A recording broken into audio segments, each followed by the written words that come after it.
ஏண்டா டேய், சும்மா ஒரு பேச்சுக்கு கதை திரைக்கதை வசனம் எல்லாம் நல்லா பண்றீங்கப்பா அப்படின்னு நக்கலா தளபதி சொன்னதெல்லாம் சீரியஸா எடுத்துக்கிட்டு சட்டு புட்டுன்னு செட்டப் பண்ணி கெட்டப் போட்டு படமே எடுத்துட்டீங்களேடா. ஆனா என்ன 2 நாள் கூட ஓடலையே, இப்படி எக்ஸ்போஸ் ஆகிட்டீங்களே. நீங்க யாருன்னு உங்களுக்கு தெரியும், எங்களுக்கும் தெரியும். என்னடா காமெடி பண்ணிட்டு இருக்கீங்க இப்படி? சரி ஓகே, நான் இப்போ சீரியஸாவே பேசுறேன். மதுரை மாநாட்டுல நடந்த இந்த சம்பவம் தவறுதான், நடந்திருக்க கூடாது.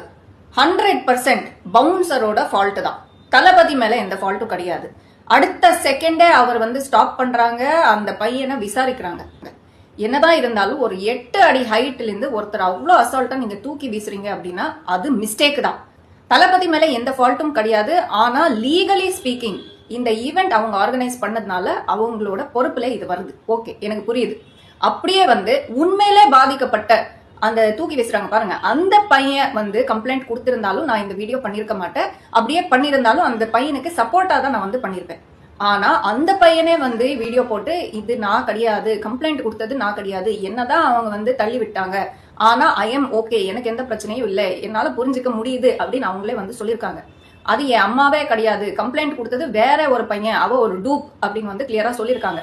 ரொம்ப கிளியரா தெரியுதுங்க எல்லா ஆங்கிள்ஸும் பார்க்கும்போது. அந்த ஒரிஜினல் பையனோட ஹேர் ஸ்டைல் வேற மாதிரி இருக்கும், பாடி லாங்குவேஜ், அந்த ஷோல்டர் கட்டு எல்லாமே வேற மாதிரியா தான் இருக்கும். இவங்க டூப் பண்ண ட்ரை பண்ணிருக்காங்க, ஆனா ஒர்க் அவுட் ஆகல. ஷர்ட் மட்டும் கரெக்டா பர்ஃபெக்டா மேட்ச் பண்ணிருக்காங்க, ஆனா ஆளு மேட்ச் ஆகலையே. உண்மையிலே பாலிமர் நியூஸுக்கு நம்ம பாராட்டணுங்க.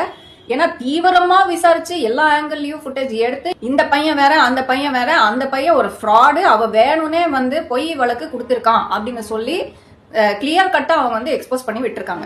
This is a clear cut scam தான். எப்படியாவது தளபதி மேல ஒரு பிளாக் மார்க் கொண்டு வரணும் அப்படின்னு சொல்லி பண்ண ஒரு சதியா தான் நான் பாக்குறேன். அந்த பொய் வழக்கு கொடுத்தா அந்த பையனுக்கும் அவங்க அம்மாவுக்கும் ஒன்னே நான் சொல்றேன், உங்களை இப்படி யூஸ் பண்ணுவாங்க, அப்படியும் யூஸ் பண்ணுவாங்க, இப்படி கழட்டியும் விட்டுருவாங்க. பாத்துக்கோங்க, இனிமேலாவது நியாயமா ஒழுங்கா இருங்க. இந்த பொய் பித்தலாட்டம் எல்லாம் எதுக்கு?